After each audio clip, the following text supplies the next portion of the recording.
Hey, what's up, everybody? I wanted to give you some commercial real estate news provided by BizNow. If you're in the commercial real estate industry, I recommend it. They have some really cool stories. So let's get to some headlines. Stocks fall in coronavirus related sell off. When the market took a slump last week, a lot of it has to do with the coronavirus. So, oof, man, Dow Jones dropped 3.6% last year, largest in 2 years. That's pretty crazy. So the reason is because a lot of hospitality manufacturing companies are taking a hit as well. Boom, boom, boom. Marriott dropped almost 6%. Hilton dropped 5%. Blackstone 4.39. Cushman & Wakefield 4.38. Woo! Coronavirus is real and it is affecting the real estate market. Next story. Coronavirus fears cause Blackstone, C&W, and other global firms to pull out of huge commercial real estate conference.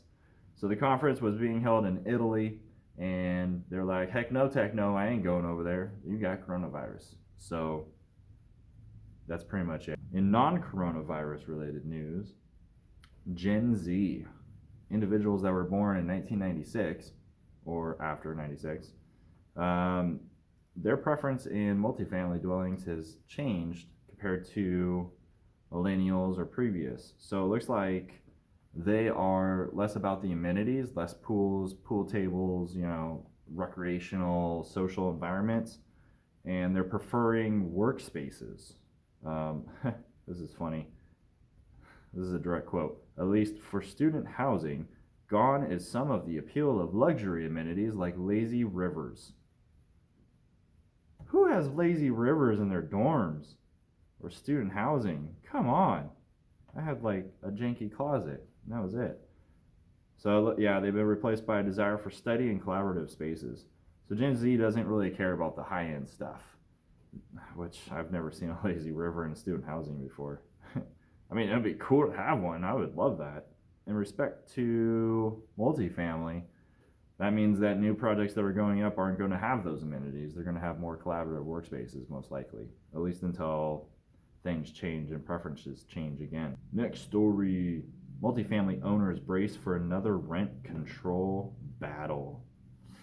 1 million signatures have allowed the Rental Affordability Act to qualify its later measure that, if passed, would expand rent control in the state. We're back at it again, folks. Rent control. So it looks like after spending, direct quote from the executive director, Dan Eukelson, of the Apartment Association of Greater LA, after spending nearly $100 million on campaigns for and against Proposition 10, which an overwhelming majority of Californians rejected just over a year ago, we are again nearing another costly political battle over the same issue on this November's ballot. All of this expense in the name of homelessness and affordable housing, if the ballot initiative does not create one unit of housing, let alone affordable housing. I full-heartedly agree. The issue isn't about rent control, it's about supply and demand. We do not have the supply to meet the demand, so therefore rent prices are extremely high. The problem with California is there's a lot of restrictions on development, and so it makes it rather difficult to build enough housing. So the issue is supply demand, not rent control. Rent control is not going to help. It's just going to make the issue worse in the long run. But it's back on the ballot this year. Yay. Florida commercial real estate executives face fraud charges in $170 million scheme. Get this. This company borrowed $170 million from mostly unaccredited investors to fund their acquisitions. They told the investors it was a low risk investment and they would earn 8 to 10% returns annually, while also assuring them that the investments were safe or low risk. Instead, they just decided to buy high-end cars and boats and whatever else. So not sure how they thought they could get away with that. 170 million, cool, I'll give you this. I'll promise you a sweet investment, super high or somewhat okay returns, and I'm just gonna take it and buy stuff for myself. Like, you didn't think that was gonna go wrong? Come on. That's just ridiculous. I can't even. Almost 1,100, about 1,100 investors. Whoo!